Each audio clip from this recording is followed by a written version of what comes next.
We're talking about restorative approaches to sentencing. This is a chapter about sentencing. The goals of restorative justice are to repair the harm and restore the losses caused by offensive activity, to reintegrate offenders into society, to empower victims in the community, to move from feelings of vulnerability and loss to a sense of understanding and closure. In other words, we're trying to make people feel better about themselves. Wait a minute, something happened yesterday. Connecticut. Mother's boyfriend smoked in the house, and the 15-year-old daughter didn't like it. So she was trying to tell him not to smoke in the house. And he didn't like the fact that she was trying to tell him what to do. So they got into a big argument. The 16-year-old son stepped in between them. The boyfriend pulled a gun and shot the brother in the leg. The mother ran downstairs. The mother, who was trying to mediate the argument, ran downstairs to call 911. She heard another gunshot. The girl had run out on the deck, and the boyfriend shot her in the head from an upstairs window. Then he went over to the brother and shot him in the chest. They took both of the children to the hospital, but in between the time the boyfriend shot himself in the head and killed himself. But they transported both of the kids to the hospital, and they both died in the emergency room. All this for smoking? Oh, smoking. Oh my God. Now here's the kicker. Boyfriend, and everybody loves their boyfriends. Of course, women are attracted to whoever they're attracted to. This boyfriend was a felon. He had been convicted of sexual assault in 2007, and he wasn't allowed to have any guns. When they went into the home, they found multiple guns. They were all illegal, of course, because he couldn't have them, but he had them anyway. I know. And now there's 3 people dead because crazy boyfriend had weapons he wasn't supposed to have. So now the 2 teenage children of this woman is dead because she was attracted to a felon. Oh God, people are so stupid. Morning, Cheyenne. Good morning. Morning, Mr. Bradley. Good morning. What else happened? Yesterday on Pearl Harbor, which is a dual military base. It's an Air Force base and it's a naval base. A sailor got angry with 2 individuals, pulled out his pistol and shot them and killed them, and then he shot himself in the head. So here we have 2 suicides and 4 murders, just within like 12 hours of one another. Actually, they weren't that far apart. They were like 2 or 3 hours apart. Anyway. So the community needs to feel safe. That's the tough part. How in the world do you ever feel safe? And the answer is, well, we sentence the criminals to an adequate amount of time in jail. And then that makes the community feel safer. For less serious crimes, people prefer to respond with restorative measures, and even for more serious offenses, people prefer responses that combine restorative procedures and punitive sanctions. So we're trying to rehabilitate individuals, but at the same time we want, we do want them to be punished for the crimes that they commit.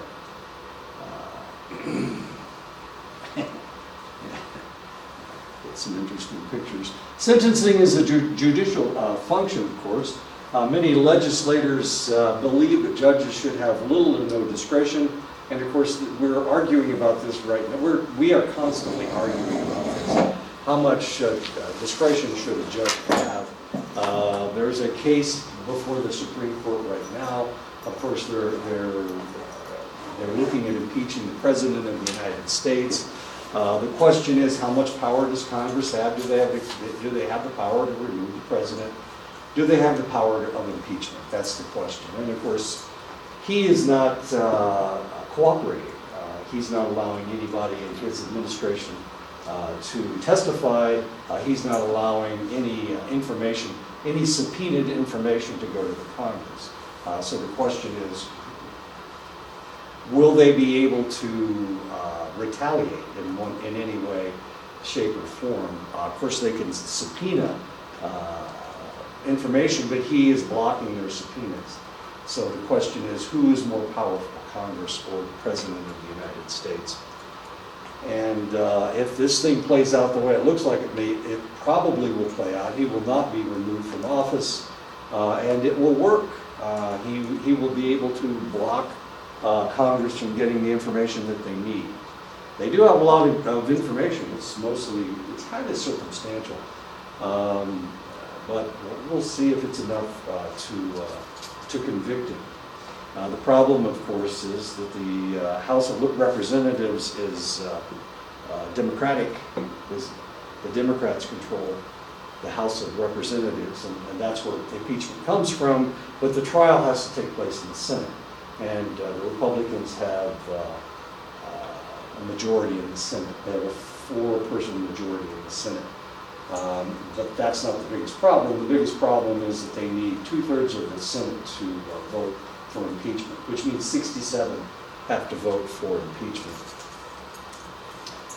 They emphasize retribution and argue for mandatory sentences, sentencing guidelines, and the abolition of parole. And of course, that's what judges want. Parole kind of screws everything up. They send somebody to jail for 6 to 10 years, and they get out in 2 because they get parole. Other legislators say that judges should have discretion to make the sentencing fit not only the crime, but the criminal as well. And of course, that's a joke. See, it says no smoking. He shoots this guy for smoking. He says no chewing gum in public. That's a capital crime. They shoot you and kill you. Some states have indeterminate sentencing. Judges impose a variable period of incarceration for a given offense, 6 to 20 years, and a parole board determines the actual date of release. And this is a problem that we're having right now because we have so many people in prison. And we have so many people in prison that what we try to do is release the ones that are that are less dangerous, and keep the ones that are more dangerous. But we have so much overcrowding in our courts or in our prison system that we're letting people out really, really early, so people aren't having to serve their complete sentences. Sometimes they need to stay in jail, but this isn't happening with hardly anybody. The only prison system that doesn't parole is the federal prison system. And unfortunately, of course, all the reservations are under federal control. And so when somebody commits a crime on the reservation, it goes to federal court. And then they are sentenced, and they have to serve their entire sentence. There is no parole for them, not usually. Oh, geez. I gotta fix that. Well, Oh my God. That's just the way, that's the way they've set things up. You really don't, what happened was, if you're in Arizona, you really don't want the state where there's a lot of prejudice against natives. You really don't want the state to be controlling the courts, Oh, okay. because otherwise they just throw as many Indians in jail as they possibly could. As stupid as that sounds. Other states have determinate sentencing. Offenders are sentenced for a fixed length of time. Here, judges have little choice about the length of sentences, and there is no parole. And that's the way it is in federal prison, federal court system. In a further attempt to reduce discretion, some states impose mandatory minimum sentences for certain offenses, including drug crimes. And of course, drug crimes are a real serious problem because there are so many of them. And as you can see, we're talking about parole. That's the pink area here. With drug crimes, we see a lot of parole. Drug crimes, of course, I told the video of this the last time anyway. One of the problems with drug crimes is that in the 1970s they were arresting people for drugs to get them off the street because they were protesting against the war in Vietnam. So they were trying to control the youth, and one way to do it was to arrest them for possession of drugs. And that way they could get them off the street. And that way they would have a felony in their record. And if they had a felony in their record, they weren't allowed to vote, they weren't allowed to have weapons. So they were actually controlling them with the drug laws. Current federal sentencing policy is based on the Sentencing Reform Act of 1984 that abolished parole and established a sentencing commission to develop mandatory sentencing guidelines. And that's what people on the reservation fall under the Sentencing Reform Act of 1984. There is no parole. An overriding goal of the Sentencing Commission was to ensure uniformity of sentences. This was, and of course, when they allowed the states to control the courts on the reservation, it was a lot worse. They were just throwing everybody in jail. In 2005, the U.S. Supreme Court decided that the mandatory nature of the guidelines was unconstitutional, and this was a case of U.S. versus Booker in 2005. Federal sentencing guidelines are now advisory. I have no idea why I put the wrestlers up there. Maybe one of them's name is Booker. I don't know. I don't know wrestling. Anyway, I'm guessing it's the black guy that's named Booker. Yeah. Oh, you know the wrestlers? Booker T, isn't it? Yeah. Yeah. Yeah. That's how I thought you put it on there. I was like, he went to. I know Booker T in the MGs.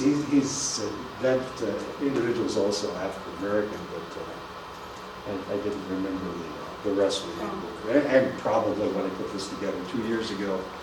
Yeah. Okay. The judge receives a file on the offender that contains information about the offender's personal history and other prior convictions. If there are any, the judge reviews the file before the sentencing hearing, and this is what it looks like. They have a picture of the individual, and they have all of their vital statistics, and then there's information at the bottom. They get a page for every conviction, so if they have lots of convictions, they have lots of pages. At the hearing, recommendations for a sentence are presented to the judge first by the prosecutor and second by the defense attorney. Judges' sentencing decisions are highly influenced by the prosecutor's request. The initial request serves as an anchor. Defense attorney's sentencing recommendations are also influenced by the prosecutor's demands. And of course, at this point, they are trying to get a good sentence for their clients. In addition to demands from the prosecutor, the defense attorney, and the defense attorney, the judge also has a probation officer's report and recommendation. Potentially they have a probation officer's report, and he will recommend something if there is a probation officer. The judge may also ask the offender questions and will usually permit the offender to make a statement. It is usually them apologizing for doing what they're doing and asking for clemency is usually what happens. Now, it's really kind of interesting if you've been following the Bill Cosby case. Cosby's in his 70s, he's in jail. They asked him when he comes up for parole, will he ask for clemency? And he said no. He's not going to do it, and he's not going to apologize for doing what he did. As weird as that sounds, he's decided that he's not going to ask for clemency. In some cases, a forensic mental health professional may provide input. This is an individual trying that will diagnose the individual as having a problem or not having a problem. In some cases, on the basis of these sources of information and taking sentencing options into account, the judge then delivers a sentence, and they send them to jail for however long they're going to do it.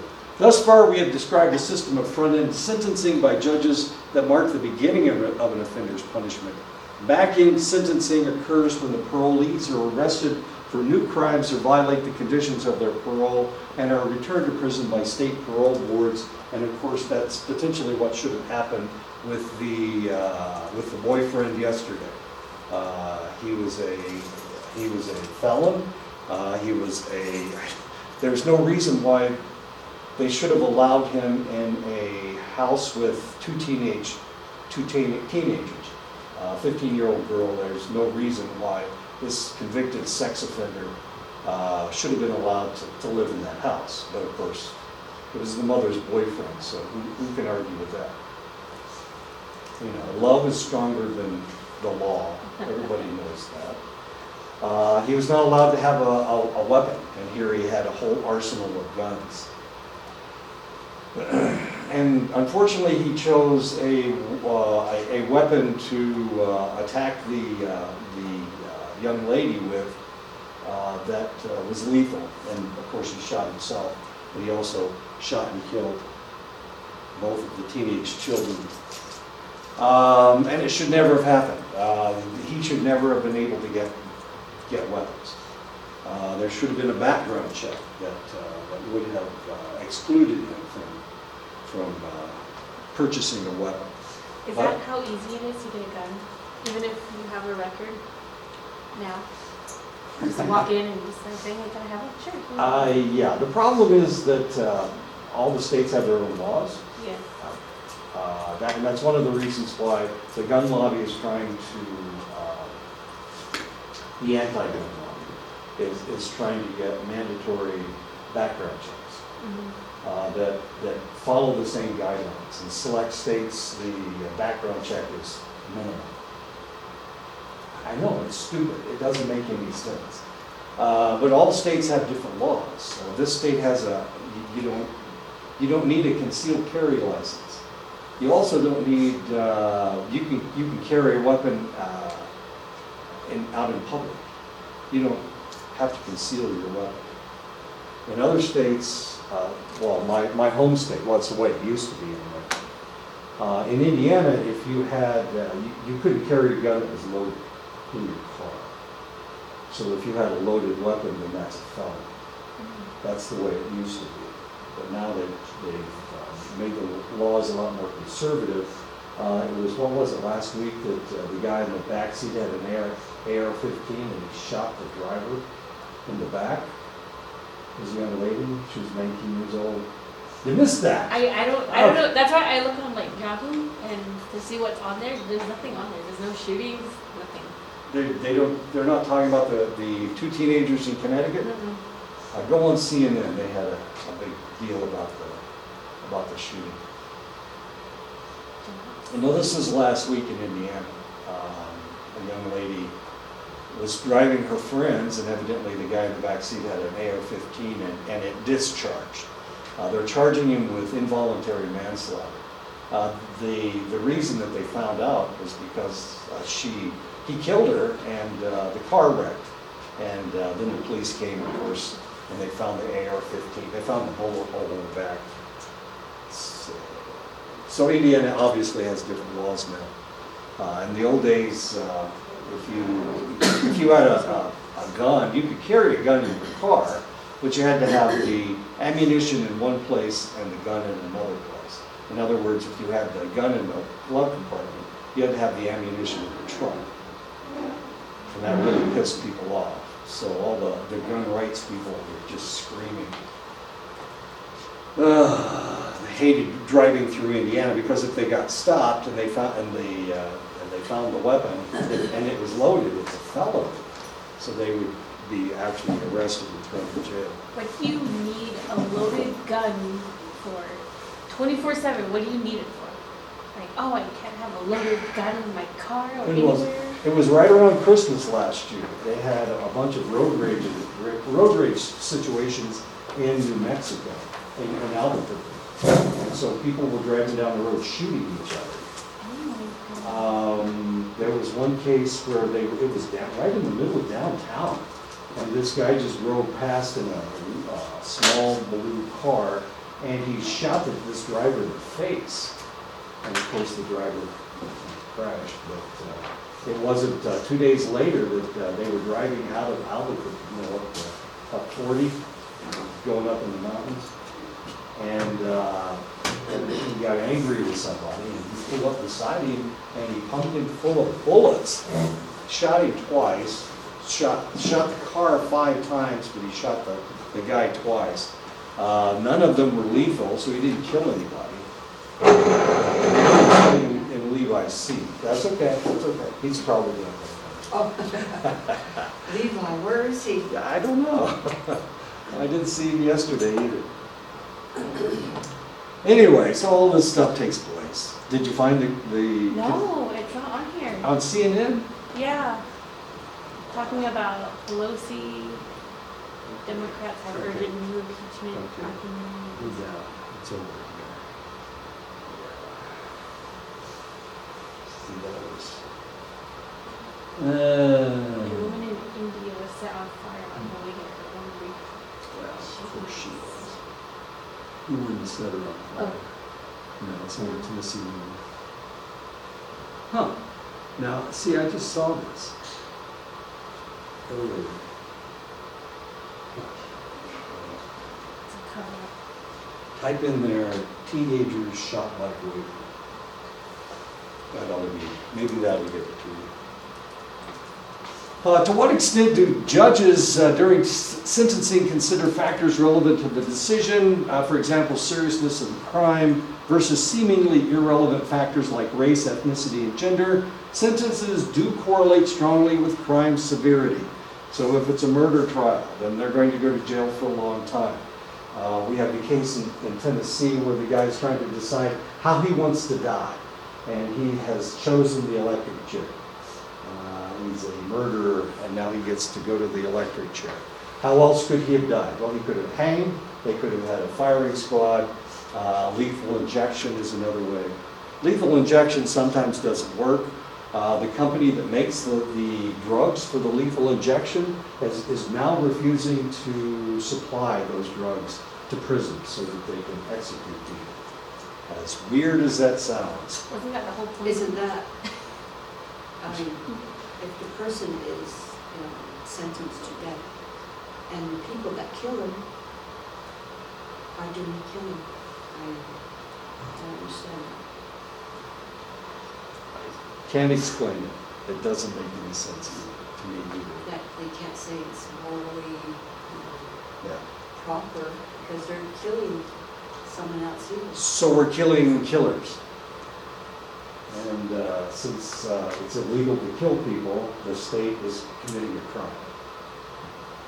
It's one way to look at it. An offender's criminal record is relevant in every jurisdiction, and most states require those with prior offenses to serve longer terms. What does it say? Vandalism, littering, one more strike, indecent exposure. Gender effects vary with the crime. Males are more likely to be sentenced to prison and serve longer sentences for property and drug offenses. Women are just as likely as men to be sentenced to prison for committing a violent offense, such as robbery or murder. But based on that research that I did, females are more likely to be determined as incompetent to stand trial. Stand trial. I wonder what that says about our society and how they view women as I incompetent. think maybe they just think women are not violent as men. Right, yeah, I agree, they probably see that. The other problem is that women represent children, men represent nothing. So you're more likely to not want a woman who is viable, who has a possibility of producing children to be in jail. Whereas a man, you can just, well, I mean, you guys send hundreds of thousands of us off to war all the time to die. Cannon fodder, they say. Okay. Anyway, and we just started doing that with women. So when I was being drafted during the Vietnam War, I was willing. I told the recruiter that I was willing to send my sister instead, and he thought that was funny. They didn't take my sister instead. They took me. So, damn it. I wouldn't mind my sister going. So draft, People can get drafted now, right? Like, No. if, There is no. there's no draft, but can they put that back into effect? Sure, anytime they want. Is that men and women now? No, Okay. still men. What happened to And women equality? don't even have to register for the draft. What happened to equality? This is why equality is so messed up. Right, we need to send women off to war. Yeah. I agree. Okay. Right. At least, They, yeah. They need to start having to register for the draft too. Yeah, Not that they're ever going to have a draft. but still, it'd be nice to just, Equality, Yeah. exactly. So you would have to carry your draft card around just like I have to carry mine around. yeah. According to the focal concerns theory of judicial decision-making, judges focus on three concerns when sentencing: the defendant's culpability, protection of the community, emphasizing the incapacitation and general deterrence, practical constraints and consequences of the sentencing, including concerns about disrupting ties to children and other family members. And here you go, if the woman has a family, then they're less likely to put her in prison anyway, as interesting as that is.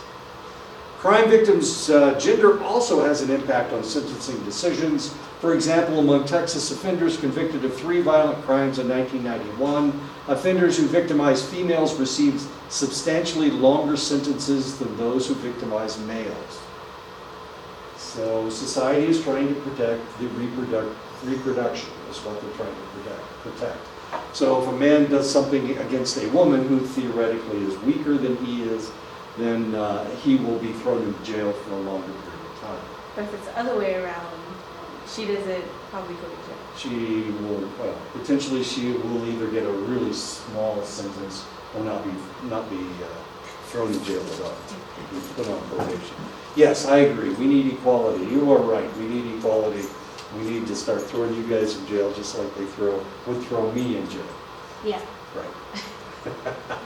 Race of the offenders also influences sentencing decisions. Researchers have found that African Americans were sentenced more harshly than whites who committed comparable crimes. Disparity was larger for drug offenses. What's wrong with black guys?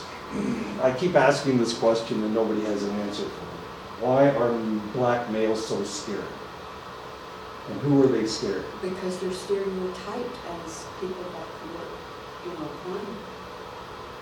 And guess who does that? White guys are the ones that shoot everybody. The guy in Connecticut as well. It's because they're stereotyped as violent criminals. Yeah, you would think that people would stereotype white males as Well, I think it's walking pistols. with as many shootings that have taken place, the majority, or actually all of them, right? All of them Almost have to an taken- individual, it's like 95%. No, it's more than that. I would say about 99%. Okay, well, that's so much more than 95%. Okay, that's what you said, more than 95%. I know, so why are black men so scary? And who are they scaring? White people? Yeah. It's Remember all the shit that we did to those guys? Yeah. We enslaved them. We're the ones that brought them all over here. Well, not all, of And then you guys want to complain about it. course. We're scared of them. You brought it upon yourselves. That's another way to look at it. Yeah. Exactly. So, yeah. So why is this guy so scared? Why are we shooting them in the street? Unarmed, we're shooting them in the street. Are they that dangerous that we have to shoot them even whether they have weapons or not? And kill them in the streets? Are we jealous of their beauty?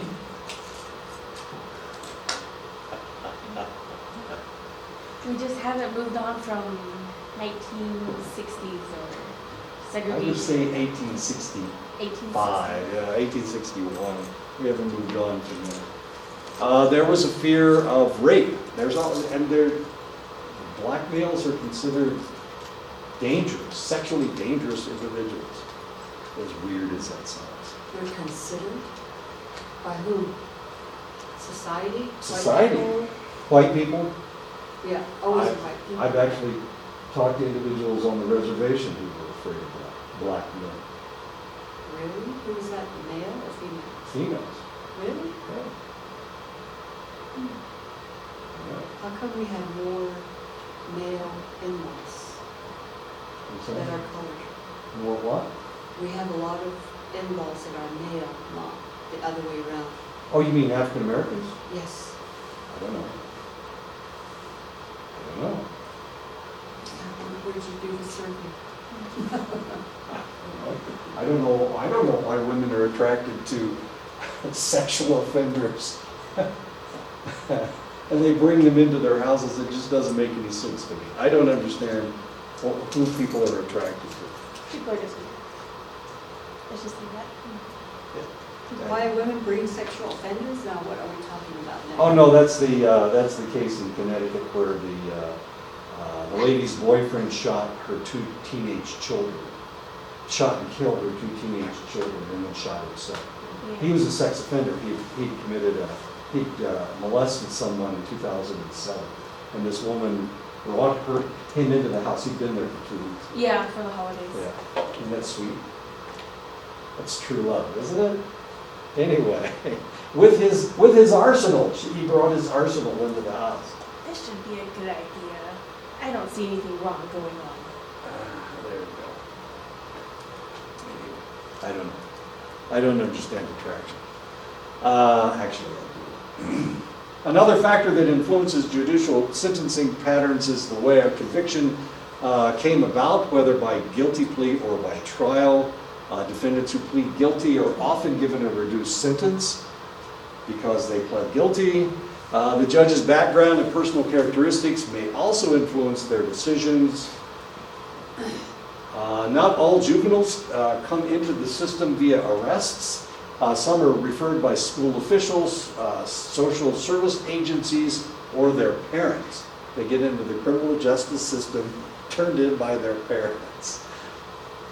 There's an emphasis on intervening versus punishing youthful offenders. Of course, we're trying to make them useful members of society. What do we have to do in order to do that? Juvenile justice officials must decide whether to send the case into the court system or divert the offender to alternative programs such as drug treatment programs, and they're more likely to go to drug treatment programs than they are to go into the criminal justice system.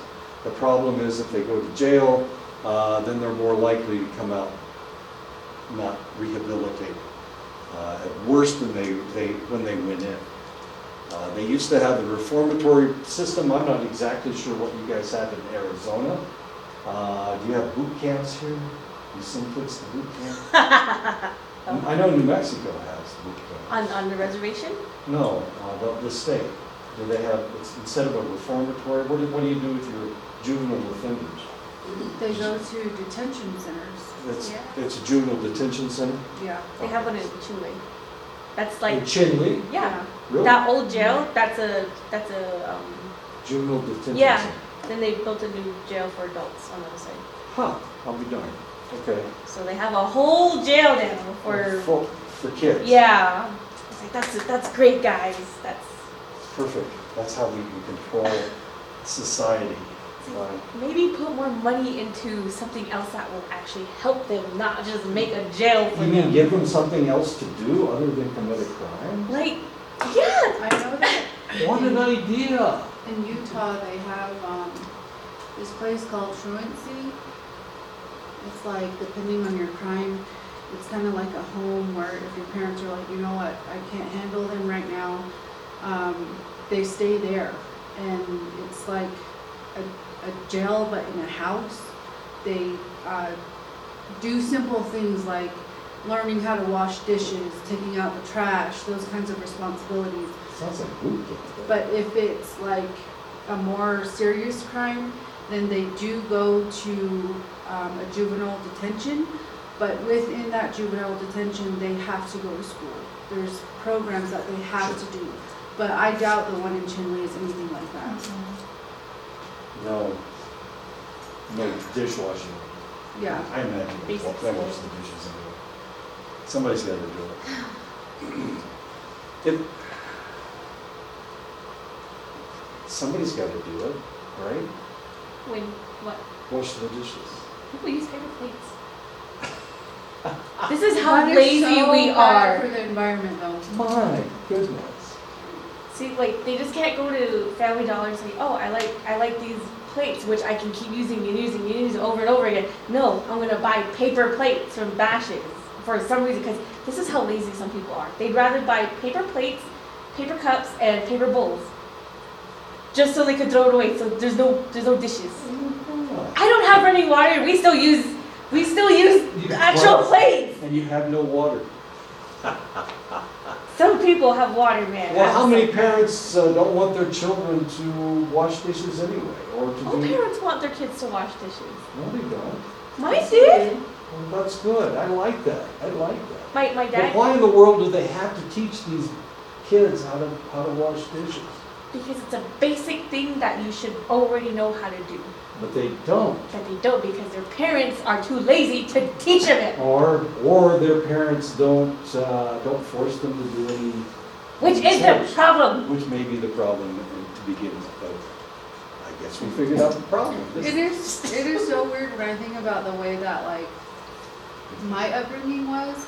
Like when I was my daughter's age, I knew how to peel potatoes. I knew how to cook for my family. I knew how to cook ground beef. I don't know how old your daughter is. She's 8. And so now she kind of has it easy. And sometimes I hear my mom coming out like, when I was your age, and I'm like, let's chill out. But it's like, you know, she has to have structure. Like she plays a role in our family, Right. and you have to at some point learn how to take care of yourself. And I tell her sometimes, who's going to cook for you when you grow up? Well, that makes sense, but we have some parents that are so lazy, they don't want to mess with the kids. They had them, but then they went, geez, oh man, I wish I used a condom. And this is where another problem comes in. Yeah. Yeah. I just don't want to mess with this kid anymore. And, you know, they're 3 years old, so somebody has to raise them. We'll let the television raise them. Look, the television can raise people really, really well. We won't give them any chores to do. That brings on a whole nother issue. I know. Okay, I saw my brother over the holidays, and all 3 of his kids. My nephew is 4. He has this big freaking iPad thing, and I'm just like, so he does that, and then my nieces, one's 11, the other one is 8, and they have phones. So we went out to breakfast, and our kids weren't there, and I was asking my brother, you know, how. Well, he's like, are you going to get Michaela a phone for Christmas? And I said, hell no, like, she doesn't need it, you know? And he was like, you know, but I think that it's important she learns how to do these things. I'm like, she can read a book. And I said, honestly, I think that your kids are spoiled, you know? And he wasn't happy about that. But and he's like, no, it's mainly because we live in town and I can track them, you know? And I said, okay, that makes sense. But I said, do your kids even know what your phone number is if they lose their phone? Because it's not helpful if they don't even know your phone number. So he's acting as he's tagging his own children? Well, they live in a city, Okay. so he likes to know, you know, where they're at and stuff. But I was like, that's kind of extreme. Like, I worry about my daughter, but there's a healthy boundary where it's like I'm not going to obsess over it, Right. you know. So we kind of had like that talk, and it was interesting to hear his perspective on why they have these things. But my thing was just like they're just spoiled. What Like, kind of phone is it? Is it an iPhone or those new it's phones? he's like it's like a Samsung or something. The touchscreen ones. Yes. And so I'm just, you know, All right. and I don't know, it was just interesting to me. But the way that like I raised my child, it's like, you don't need that right now. You know, she has an iPad, she has a Kindle Fire, but there's a time frame of when she has it. You're Very going to good. have it for an hour, and then you're going to read, or you can color, or you can do something else. You know, we're not spending all this time on, there's no growth in her brain if she's just watching nonsense. That's how I feel about it. But, yeah, and then they're lazy. And all they want to do is just eat snacks and then lay down, and then next thing you know, we're just headed Do toward. crap on their telephones. Yeah. That's how my cousins are. Oh. The little kids are always on their tablets whenever they come back, and I'm like, what are you guys doing? Go Yeah. play outside. It's free out here. And if you try to talk to them, they don't hear you because No. they're concentrating on whatever they're doing on the telephone or the iPad or whatever. I didn't get a phone until middle school, and that was a flip phone. That's when iPhones like weren't really a big thing. So I had a flip phone, and my mom put her number on speed dial, so it was like press 2 and then it'll call my mom. Right. That was the only reason why I had a phone. Just to call your It mom. was just to call my mom, and just in case if I missed a bus, like practical things like that. Sure. And I don't know. Same with Corey. I just have a problem with all these people sometimes. It's just, get your kids off like the technology, or at least have them take care of it. Because you see these kids and they just throw their iPhone on the floor and they're like, oh, like mom, dad will get me another one or something. Kids are just spoiled, right? Does your grandson have a phone? No. How old is he? 7. He's 7. When will you allow him a phone? Me? I don't have anything to do with it. But you're the grandparent. I'm a grandparent. I'm not the parent. Parents get to make those decisions. I'm afraid he's going to get a telephone from his dad. His dad is a holiday dad, and he gives him, he tries to win his favor by giving him presents and taking him to Key West, stuff like that. They're going to, I can't remember where they're going for Christmas. They're flying somewhere, Bermuda or something. Parents try and remember their kids' affection. Well, in this case, they do because, if he lived with the kid, he wouldn't have to do that. Oh, okay. But since he doesn't live with the kid, he tries to win his affection with presents and fabulous holidays. It's gonna mess the kid up. You'll see.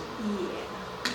If the decision is to involve the courts, then prosecutors recommend and juvenile court judges decide whether a particular case will be handled in juvenile court or transferred to criminal court, depending on how serious it is. For a while in Indiana, if you committed a crime as a juvenile, they couldn't try you in criminal court. And then they realized, oh my God, we're creating all these really, really bad kids who know they can murder somebody at 19 and not be tried in a criminal court. Actually, in Indiana, it's 16. So if they murder them at 15, they're okay. Judges' beliefs about the deterrent effects of transfer, the possibility that juveniles will refrain from committing crimes because they fear being tried as adults, affect these decisions, of course. Hopefully, it affects the decisions. Nearly 2/3 of young people whose cases are adjudicated in juvenile court are found to be delinquent and moved to the sentencing or dispositional phase of the case. Dispositional hearings typically combine adversarial procedures and attention to the particular needs, social, psychological, physical of the child. What happened today? Wait a minute. Oh, I'm driving to work and somebody stole a load of my wood.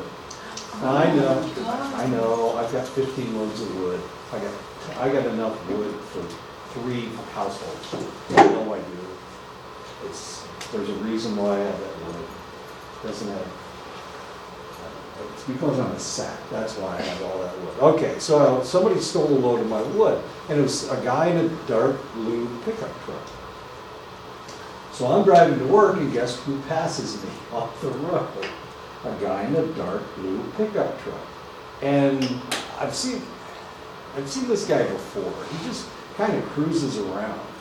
And so I decided, well, maybe I'll just follow him and see if he's going someplace. So I kind of turned around and started going in his direction. And he pulled up in front of Dr. Russell's house and sat there as if he was supposed to be there. Of course, Dr. Russell has a big fence in front of him. So, Is it kind of like a little double cab? yeah. That's his son. Oh, that is his son? Yeah. Well, he's cruising around Hogan Housing. He works for maintenance. Well, there's no reason for him to be cruising around Hogan. Dr. Russell. I thought- Isn't it here? His son works here too? No, I think he works for maintenance or does an internship with them. Well, he was just sitting in front of the house. He didn't open the gate. He didn't go in. He just kind of sat there. And then when I pulled up, he So now you know started where your driving. wood is at. Started driving around. Well, I hope that's who it is, and I hope it wasn't him who stole my wood. Just But ask him. I went to security. I went to security and Cut I to the told him. chase. So how did you know it was a person driving a blue truck? Someone tell you or someone saw? My neighbors saw them. They thought they were unloading a load instead of stealing a load. Oh, no.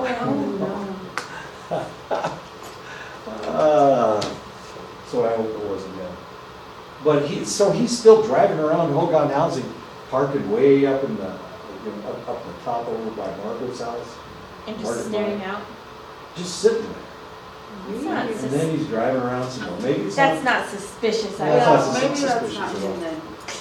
Yeah, it possibly it's not good. Does he have silver lining around his tires?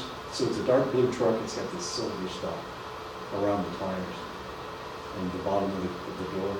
I don't know. I'm not sure. I mean, I'm not a creeper. I'm not like, okay. You're not a creeper? Well, I wasn't either until I lost a load of wood. Anyway, so, Yeah. okay, so we'll see what happens. As far as that's concerned. That's We'll see if Dr. Russell's son gets arrested. Let us know. That'll be fun. Goals of dispositions are reflected in the juvenile court judge's options, which include commitment to a secure facility, probation, sometimes with intensive supervision, referral to, he kept following other trucks. That was the weird part. maybe it wasn't him. Well, it was just a really weird way of driving around. Like he was waiting for somebody, but not at a specific place. So Yeah. he parked up at Dr. Russell's house, then he pulled around and he parked up near Margaret's house, which is at the other end. He drove up around Don's house, up around that loop, F loop, I think it is. Mhm. I mean, E, and that's that. Drove around, followed Don out and turned off. And where was security? Because like it doesn't take 5 minutes to steal a load of wood. You have to be there for at least 30 minutes. Where was security? I've seen security once since I came back from Thanksgiving. I don't know, maybe they were short on man or something. I know where the truck is. It was parked right in front of the walkway coming into campus. It was just parked right there. Yes, ma'am. May I be excused at 10? You may be excused whenever you feel like it. Okay, thank you. At 10:15, doesn't matter. Yes, ma'am. Goals of dispositions are reflected in the juvenile court judge's options, which include commitment to a secure facility, probation, sometimes with intensive supervision, now we have ankle monitors, which are always exciting. Unfortunately, you can block ankle monitors with computer something or others. It's possible to do that. Referral to a group home or other lower security residential placement, which is what Corey was talking about. Referral to day treatment or mental health program, imposition of a fine, community service, or restitution. In 2007, nearly 60% of juvenile offenders were sentenced to probation and 25% were sentenced to some sort of out-of-home placement. A lot of times it's the environment that is causing the problem. So getting them out of the home is not a bad idea. When I was working up north, I had an individual that requested to go to a boarding school, an Indian boarding school, because her home life was so abysmal. She wanted to go to boarding school to get away from the reservation. Did it work? Yeah, I guess it did work because she came back and was working at the college and doing a fairly good job. But she said that her home life was so bad that she needed to get away one way or the other, and that's how she did it, going off to boarding school. She said if she had been there any longer, she would have committed a crime, so they would have put her in juvenile detention. So I guess boarding school was a better idea as far as she was concerned. Juveniles who meet the criteria for transfer to adult criminal courts are typically sentenced under blended sentencing statutes that combine the options available in juvenile court with those used in criminal courts. These offenders can then stay under juvenile court jurisdiction and receive more lenient sentences. They can also be subjected to harsher sentences if they commit new offenses, violate probation, or fail to respond to rehabilitation efforts. I was talking about boot camp. They do have boot camp in New Mexico. I'm not sure if they have it in Arizona, but they have it in several different states, especially west of the Mississippi River. Nebraska has a boot camp. Colorado has a boot camp. And they work. It works very well because it gives them discipline. It does exactly what Corey was talking about. It gives them structure, and that's something that they are lacking at home potentially, and this gives them structure. Who was I talking to? Wanted to draft everybody. Was it my wife? Once we institute the drafts, she thinks everybody should serve at least 2 years in the military. It will give you a purpose. It will give you structure. It will clean you out if you're a drug addict or an alcoholic. She thinks that's what they should do, rather than boot camp. Just send all these kids into the military. Once upon a time, if you committed a crime, they would give you the option of joining the military or going to prison, which is a much of an option. Go to this prison or that prison, it's your choice. A lot of people chose the military course, and some of them were good soldiers and some of them were really, really, really bad soldiers, and were kicked out of the service relatively quickly. Yeah, I can imagine having TIs or DIs, having your drill instructor being the parent to all these children and making them all grow up. I can't really see that as a very good option. That's Justin Bieber, of course, before he got all the tattoos on his neck. So, see what a child he is. This is when he got arrested in, was it Brazil or up in Toronto for visiting a brothel, and they arrested him coming out of the brothel. He and his father had gone to this brothel. That's just weird. It's like Was it in Brazil? I think it was in Rio de Janeiro. Oh. So we went whoring with his daddy. He was only 18 years old at the time. No wonder the guy screwed up. He stopped singing now, hasn't he? And he got married to somebody. No, he's still singing. He is? Yeah. He seems like he's okay now. I thought he retired. Cheyenne. I can vouch for him. I'm trying to Are you trying to be be nice positive? Okay. because I always hated him ever since his first song came out, and I'm like, who's this? Yeah, I just hated him.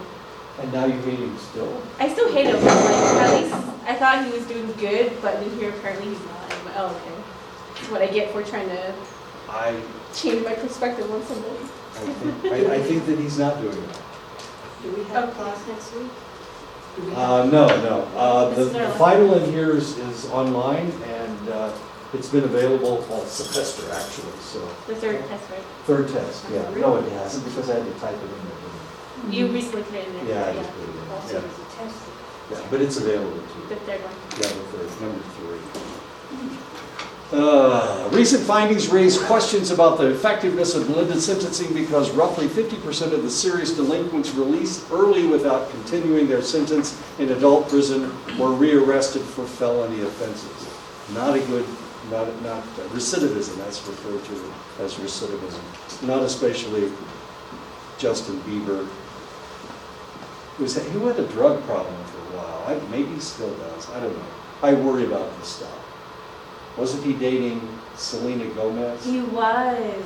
And now she has lupus. Yeah. Selena Gomez. Yes. Yeah. She came down with lupus after all those nude photos of her. And how are you up on all the time? I know. Oh, I don't even know this.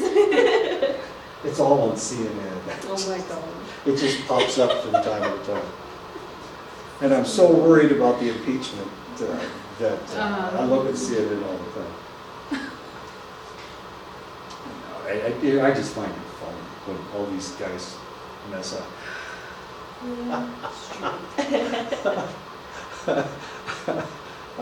No, I got it when Selena Gomez's nude photos came out. I got an email about that from somebody. Somebody sent me an email. Oh, Selena Gomez. She was some little girl from some strange television show. I don't remember. This is gonna bother me. What television show she was Yeah. on? It's the one about high school. Wizards of Waverly Place? Is that the one you're talking about? I don't know. I'd never seen the lady before. This was all brand new to me. She still looks like a little girl. Judges can also impose adult sanctions, sometimes very lengthy prison sentences on offenders who were under 18 when they committed a serious crime. Remember I told you about my friend from West Virginia that died of a heart attack? He used to send me all this crazy stuff. Selena Gomez has nude photos of me. Thank you. I needed these. Yeah, I needed that. Now I should live my life. Finally. I was wondering when that was going to happen.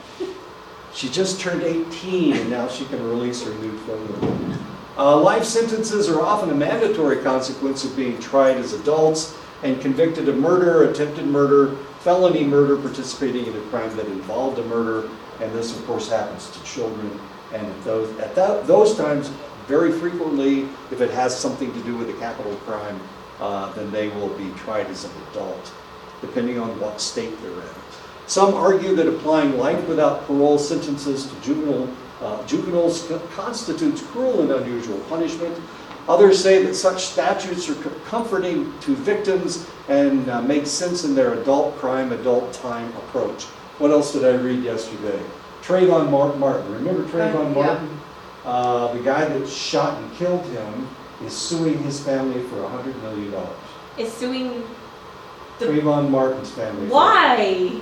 I didn't actually read it. I thought it was That's so the dumbest thing I stupid. ever heard. Evidently, they've been saying bad things about it. Well, yeah, I mean, He murdered their son.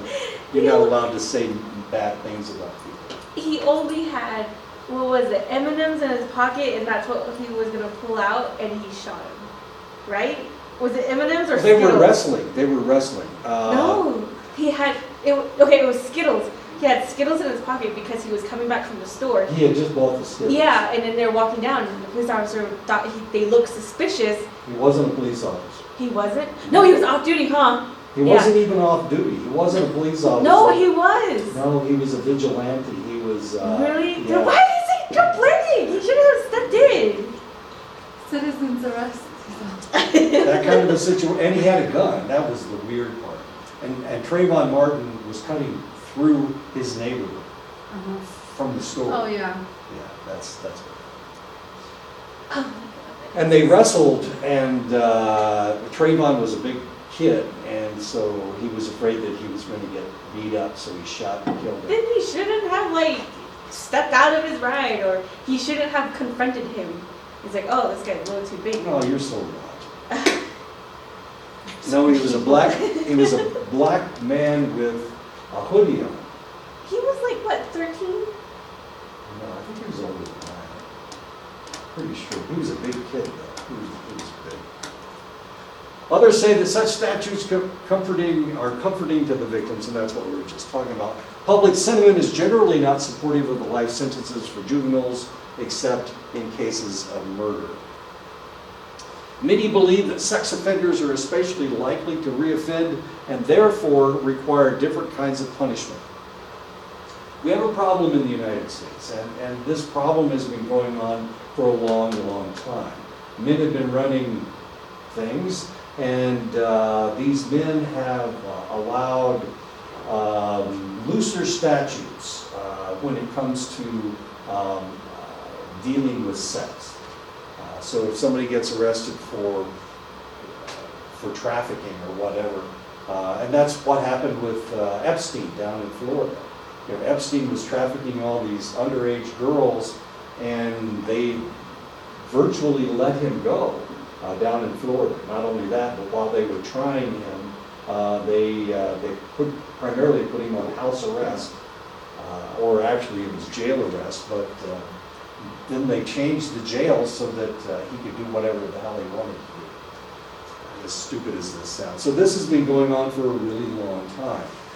Rape was very rarely convicted, and that's one of the reasons why women will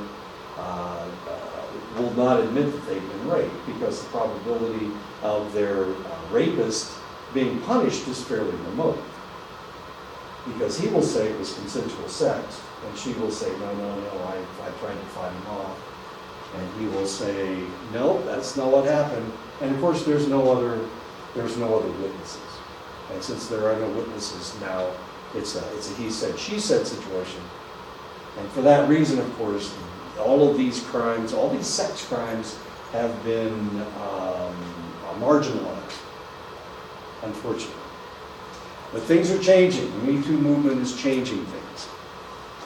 People like Harvey Weinstein is now, of course, being tried for rape. It was the old casting couch situation. But now they're starting to crack down on this stuff. Donald Trump is hiding because he was part of that whole, I'm cool, I'm rich, I can have sex with anybody I want, I can grab women by their sexual parts if I want to, because I'm a celebrity. I don't care how He much said money that. you have, but like, I just like psychologically, I feel like. So that's what that's what was going on in the United States for an extended length of time. So if we're talking about it historically, we're talking about the 60s, the 70s, the 80s. It was a totally different climate, and it was a lot freer for males, and it was a very dangerous place for females. But now things are changing, hopefully for the better. When my sister went to law school, she wrote her dissertation on whether men who rape should be executed. She wanted them to be a capital crime. That's what she said. It was kind of interesting. I didn't agree with it. I'm like, Wait okay. a minute, that's a little extreme. That was my point. I think when it comes to children, absolutely. Plus, castration before you're executed. Well, don't they castrate them now? Chemical castration Chemical and castration. actually just.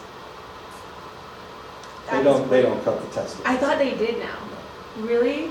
No, it's against that's cruel and unusual punishment according to the Supreme Court, so they can't do that. Rape is a cool and unusual punishment. It's a cruel and unusual. Why can't we just crime. like, what's that saying, an eye for an eye or something? Can we just do that? Okay. That's Right. That's in the Bible. I don't know if that's what you want to do. People like the Bible in the United States. Why? How come we can't take things out of there and use it? No, they only take the parts they like. Sorry. Otherwise, we'd be stoning people. We certainly don't want to do that. While most convicted sex offenders were not re-arrested for another sex crime within 6 years, many sex offenders have committed more sex crimes than those for which they were arrested. So recidivism rates may underestimate actual rates of sexual offending. That is true. It's the number of rapes that are actually ever tried is right around 10%. That means 90% of the times they get away with it without anybody saying anything. And the reason is because it's normally somebody the person knows. It's a relative, or it's a boyfriend that they don't want to damage or whatever. So they don't tell anybody about it. And that's the way it works. Judges and corrections professionals treat sex offenders differently than other offenders based on the belief that they are particularly likely to reoffend. Upon release from prison, sex offenders in many jurisdictions are required to register with state officials who then publicly notify the community about the location of the offender's residence. And of course, this happened a couple of years ago. Sue just went off the rails over some sex offender she had in her class. She didn't want him in class. He was working here at the college. She just went crazy over this. And she kept coming into my office and saying, we gotta do something. When was that? I'm sorry? When was that? A couple of years ago. Oh, And it may be one of the reasons why she left, because she thought that this sex offender shouldn't be working here. And of course, she has no control over these things. I think she kind of mentioned that during her summer course. I hope. Well, but a lot of people agreed with her though, because well, the majority of the class was female, I think. So they're like, there's someone like that who works here, and so a lot of people didn't know. And then they're like, how could the college let people like that work here? She didn't mention the name. No, she didn't. She just like kind of just mentioned it because she just thinks, you know, at least the Right. the girls should know, because we still hear Right. things here. Right. So I'm assuming that's why there's so many offices on the third floor, considering what happened on the third floor some time ago. There's someone who got raped by the bathrooms. Really? Yeah, he was waiting somewhere right there, and for a girl to go into the bathroom, and then he jumped on her. Wow. There was nobody on the third floor at the time, so that's why I'm assuming is why they put more people up here, because there was nobody up here at the time. Yeah, How long ago was this? this wasn't that long ago, like a year and a half ago, probably. It was a few semesters ago. So that's why I think they told everybody to stay in the dorms. Well, I know there was a sexual assault about 3 years ago. Well, of course, the cross-country rape that happened. They were outrunning. There's a lot of things like that, because especially by But- the dorms, a guy got attacked too. So- There's nothing that ever, there's no punishment. Mm-mm. These things, these statistics aren't even written down anywhere on the Oh, college. my God, federal law says that they have to state how much of this has taken place on your campus. Robbery, assault, I'm trying to think of what Would the law is. suicide be on there too? Suicides should be on there as well. So when you find the statistics, let us know because It's not out there. Nope. No, federal law, all colleges in the United States have to publish this. And that's one of the reasons why security is so prevalent, is because there's supposed to be 3 people that are accumulating all this data. They have to- Our security? No. Security, they need to renew security here. Security here sucks.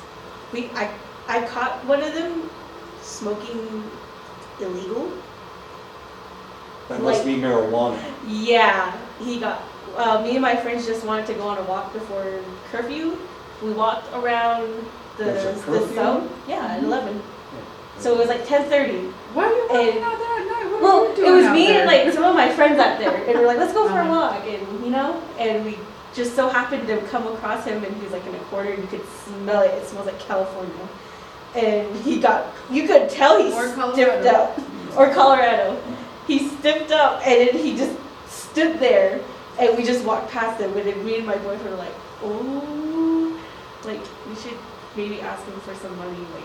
Because I was trying to go to a concert at the time, and I'm like, hey, my ticket might cost about $200, 200 for a ticket? Well, it was in Talk Phoenix. about your waste of money, Pay me, I'll sing to you.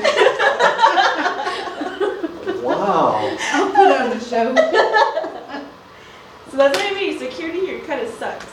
They look for drugs, but they're doing the drugs too. They're doing the drugs themselves. That's so cool. Maybe it's medical. You wouldn't have like, oh my god, they caught me. They're prohibited from living within certain distances of schools, daycare facilities, parks, and other locations frequented by children. These are sex offenders. They can be involuntarily committed to mental health facilities following the completion of their sentence. In addition, sex offenders can be subjected to extraordinary sanctions, including enhanced sentences and mandatory treatments. Convicted sex offenders are required to register with local law enforcement after they are released from prison and to notify authorities of subsequent changes of address. Unfortunately, many sex offenders do not comply, and what do you do if they don't comply? Well, they've broken their probation, and of course you can throw them back in jail. Yeah, all sex offenders look like fat white guys, as you can plainly see from this picture. I don't know. Let's look at the other picture.